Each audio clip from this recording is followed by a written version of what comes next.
नमस्कार दोस्तों, आरपीएससी के डेली पीवाईक्यू प्रैक्टिस की सीरीज़ में आपका स्वागत है। आज की इस सीरीज़ की वीडियो में आज का अपना पहला प्रश्न है, राजस्थान के स्वतंत्रता संग्राम में निम्नलिखित बलिदानियों को काल क्रमानुसार व्यवस्थित कीजिए। यानी कि इनका कब बलिदान हुआ था वो है जो अपन को काल क्रम ये जो बताना है। जोधपुर के बाल मुकुंद बिस्सा की शहादत, बीकानेर के बीरबल सिंह की शहादत, जैसलमेर के सागरमल गोपा की शहादत, इन तीनों को काल क्रम अनुसार जचाना है। यानी कि पहले किसकी जो है वो किन्होंने बलिदान दिया था, उसके बाद तो सबसे पहले बाल मुकुंद बिस्सा है, उनका बलिदान है वो जून 1942। बाल मुकुंद बिस्सा जून 1942, तो सबसे पहले आएगा ए ऑप्शन। तो जिस भी ऑप्शन में ए है वो अपना आंसर होगा, तो 2 नंबर और 3 नंबर तो आंसर नहीं होगा। और इसके बाद सागरमल गोपा अप्रैल 1946, तो उसके बाद ए के बाद सी आएगा अप्रैल 1946 और जून 1942 और इनका है जुलाई 1946। तो इस हिसाब से इस प्रश्न का आंसर है वो ए सी बी हो जाएगा। यह आपको याद में रखना है कि बाल मुकुंद बिस्सा की शहादत है वो जून 1942, बीकानेर के बीरबल सिंह की शहादत है वो जुलाई 1946 और जैसलमेर के सागरमल गोपा की जो शहादत है वो अप्रैल 1946 आपको याद में रखना है। अगला अपना प्रश्न है, निम्न में से कौन सिवाना में राव चंद्र सेन के विरुद्ध मुगल अभियान में सम्मिलित नहीं था? कहाँ पर? सिवाना में किसके विरुद्ध? राव चंद्र सेन के विरुद्ध। किस में मुगल अभियान में सम्मिलित नहीं था? केशोदास, जगतराम, राय सिंह, कल्ला। इस प्रश्न का राइट आंसर है कल्ला। बाकी जो केशोदास, जगतराम, राय सिंह ये मुगल अभियान में सम्मिलित थे किसके विरुद्ध? रावचंद्र सेन के विरुद्ध। कहाँ पर? सिवाना में। अगला अपना प्रश्न है, निम्न में से कौन सी रस्म मृत्यु के दुख से संबंधित नहीं है? ढुकाव, बखेर, अगेटा, सातरवाड़ा। इस प्रश्न का राइट आंसर है ढुकाव। ये जो प्रथा है ये विवाह से संबंधित है और बाकी जो बखेर, अगेटा, सातरवाड़ा ये मृत्यु से या फिर मृत्यु के दुख से संबंधित रस्में है। और ये राजस्थान रीति रिवाज के टॉपिक से संबंधित एक बेहतरीन आरपीएससी का प्रश्न था 2025-26 का नवीनतम प्रश्न। अगला प्रश्न है, महाराणा राज सिंह के संबंध में निम्नलिखित कथनों पर विचार कीजिए व सही विकल्प चुनिए। औरंगजेब की ताजपोशी यानी राज्याभिषेक पर राज सिंह ने उपहार भेजे, ये कथन सही है क्योंकि शुरुआत में औरंगजेब और राज सिंह के संबंध है जो मधुर थे। औरंगजेब ने डूंगरपुर राज सिंह को लौटा दिया। कौन सी रियासत? डूंगरपुर है जो राज सिंह को लौटा दिया, ये कथन भी क्या है? सही है। तो इस हिसाब से ऑप्शन आपके सामने केवल ए सत्य केवल बी सत्य हैं, ए व बी दोनों सत्य हैं या फिर ए व बी दोनों क्या है? असत्य हैं।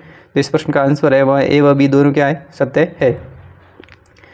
औरंगजेब के राज्याभिषेक के समय राज सिंह ने औरंगजेब को उपहार भेजे थे, ये कथन सही है।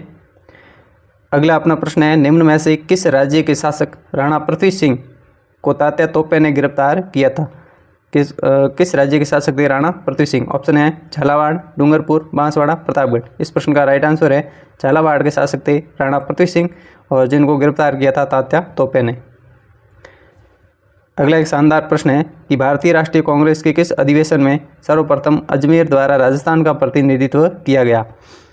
बम्बई अधिवेशन 1885, इलाहाबाद अधिवेशन 1888, मद्रास अधिवेशन 1887, कलकत्ता अधिवेशन 1886। इस प्रश्न का जो राइट आंसर है वह है इलाहाबाद अधिवेशन 1888 में अजमेर ने राजस्थान का प्रतिनिधित्व किया था। कांग्रेस के अधिवेशन कौन से में? 1888। ये कांग्रेस का तीसरा अधिवेशन था। इस बार जो ये रिपीटेड प्रश्न के रूप में घुमा कर इस तरीके से आ सकता है कि राजस्थान का प्रतिनिधित्व किसने किया था? अजमेर ने किया था। या फिर 1888 का जो इलाहाबाद अधिवेशन हुआ था उसमें राजस्थान का प्रतिनिधित्व किसने किया था? इलाहाबाद अजमेर ने किया था। अगला अपना प्रश्न है, ऊपर माल को डंको नामक समाचार पत्र का संपादन नागरची नाम से निम्न में से कौन करता था? साधु सीताराम दास, विजय सिंह पथिक, माणिकलाल वर्मा, मन्ना जी पटेल। इस प्रश्न का राइट आंसर है साधु सीताराम दास। अब की बार ये प्रश्न ऐसे आ सकता है कि ऊपर माल को डंको नामक समाचार पत्र का संपादन साधु सीताराम दास निम्न में से किस नाम से करते थे? नागरश्री नाम से करते थे। अगला प्रश्न है, राजस्थान के एकीकरण से संबंधित कथनों पर विचार कीजिए। 1950 ईस्वी में सिरोही राज्य का 2 भागों में विभाजन कर दिया गया, ये कथन क्या है? सही है। कब किया गया? 1950 में। किस राज्य का? सिरोही का। कितने भागों में? 2 भागों में विभाजित कर दिया गया। और 1950 में ही सिरोही राज्य की आबू रोड एवं दिलवाड़ा तहसील बम्बई प्रांत में मिला दी गई। कौन से प्रांत में? बम्बई। ये कथन सही है क्योंकि उस समय जो गुजरात कोई प्रांत नहीं था बल्कि बम्बई था।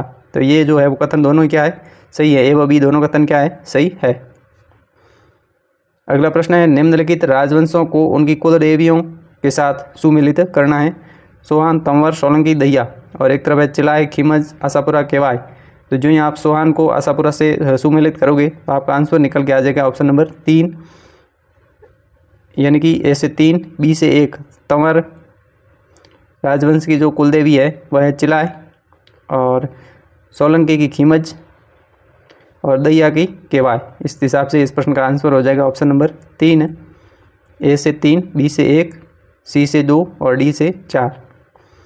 अगला प्रश्न है, निम्न में से किस दुर्ग में नवलबान नामक तोप अवस्थित है? शाहबाद, कुमलगढ़, मांडलगढ़, घाघरोड। इस प्रश्न का राइट आंसर है शाहबाद दुर्ग। इस तरीके से नवीनतम पैटर्न पर आधारित अपन ने आज 10 PYQ है जो प्रैक्टिस किए थे। इसी तरीके से डेली PYQ प्रैक्टिस के लिए आप चैनल को सब्सक्राइब करें, इस वीडियो को लाइक करें और शेयर करें। धन्यवाद मित्रों, मिलते हैं अगले सेशन में।